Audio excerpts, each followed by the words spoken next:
Hello there, EM Fresh here, and I have just put my gear on at Snowshoe, West Virginia. It is closing day, so they're closing the bike park up for the winter, and the winter is definitely here. It is almost 30 degrees this morning here. I am freezing. I was had to go back and put my thermals on. Good thing I brought them because this is a 2.5 hour drive back home. But here I'm making my way to the beginner trail so you can see what it looks like if you've never been here before, and if you want to get into downhill mountain biking. This is where it all begins, and it's cold. It's cold. I almost canceled and went back home. But anyway, you see the little hotels there that you can stay at next year because you won't be able to do mountain biking anymore, or downhill mountain biking anymore here.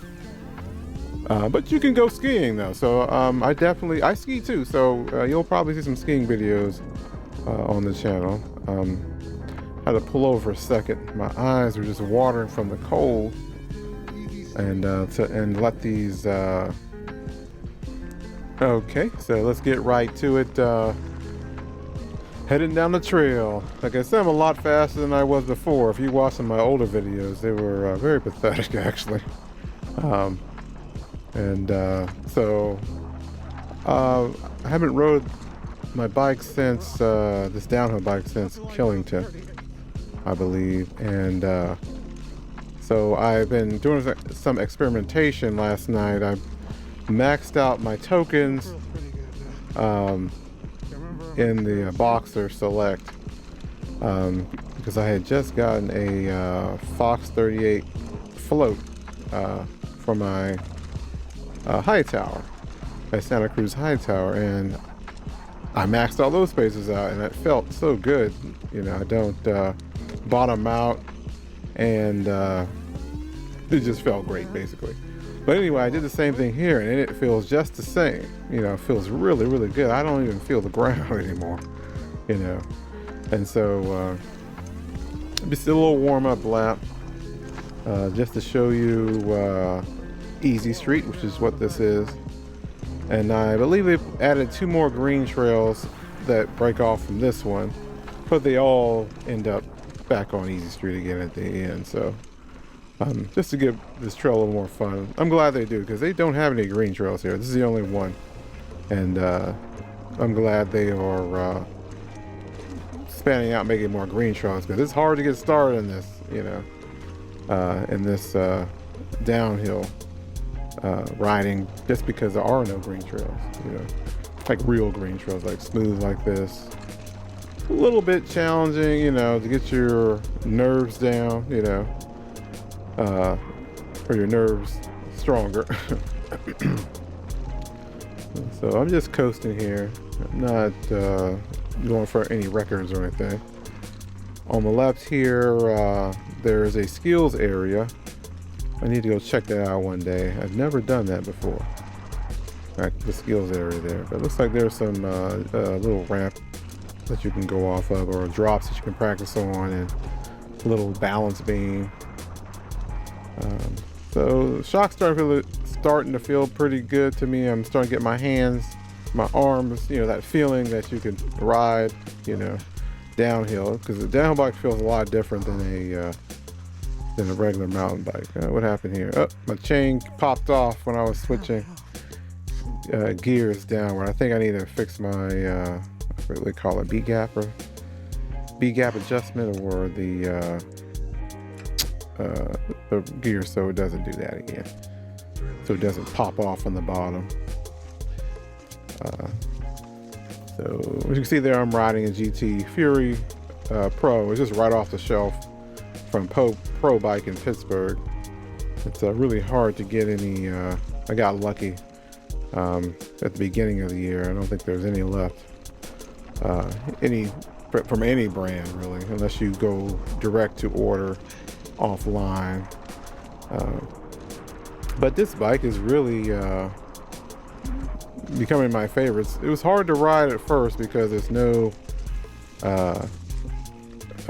the gears are really high, and so they're just basically for just getting to a fast start, or if you need to ramp up when you're coming to like a jump or something, you can pedal. But if you're trying to go uphill or anything, it's not, you can't do that. You just can't ride the hill.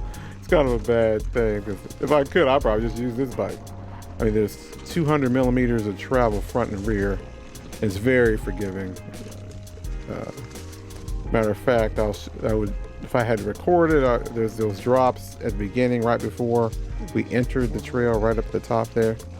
And I was doing them too slow. I didn't realize there were drops, and I went off of them. And then, I mean, they're 5-foot drops, but the GT Fury, the front end, just that 200 millimeters of travel just stopped me from going over the handlebars. It just, you know, it's just really good for low speed. They call it G outs. If you go slow and you want to drop off something, you don't feel any shock at all. But as I'm learning more about mountain biking and forks and shocks and progressivity, I'm learning why there's a Boxer Ultimate and there's a Fox Float. You know, there's, you know, different adjustments: low speed rebound, high speed rebound, high speed compression, low speed compression, coil, air. I'm starting to realize that this shock, I probably need to upgrade it to a Fox 40. I think Fox is the go-to, probably the go-to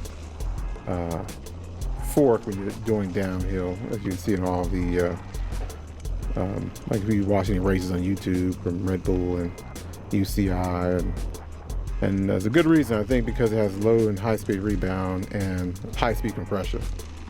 And like I said, before I got a Fox 38, and has all those, every single dial you can imagine. And I just set it up just like the manual said, just like online. They have a calculator, and man, it just, I don't feel anything, but I feel like traction still. It's weird. It's the weirdest feeling ever. And you just go so fast. You can take corners and over rocks, boulders, and there's a reason why they call it a float. You know, a float factor, because you're just floating and you're just taking everything. You're going faster than you should probably be going. You know, at the high rate of speed. But anyway, like we're still on the green trail here. It's Easy Street. You can see some roads off to the side there, like little loops that you can loop off if you want to explore a little more. That join back into this one here. So this is a pretty long trail, though. I mean, you can definitely get your bearings on it. I think it takes about 10 minutes to get down, probably 20 the first time, because it's just so long. But it's easy. But if you've never ridden before, it could be quite intimidating, which it was for me. But anyway, it's cold. Like I said before, you see the leaves it's actually quite beautiful, but just cold. Really cold. Like my hands are cold. Matter of fact, I'm feeling some vibrations going over that, they call it West Virginia rock everywhere, or rock terrain. Yeah, and it's cold and it's rattling, and it's that cold and rattling just hurts my knuckles. Ooh, it's an icky feeling. But I didn't bring any warmer gloves either, so I just have my downhill gloves with the knuckles,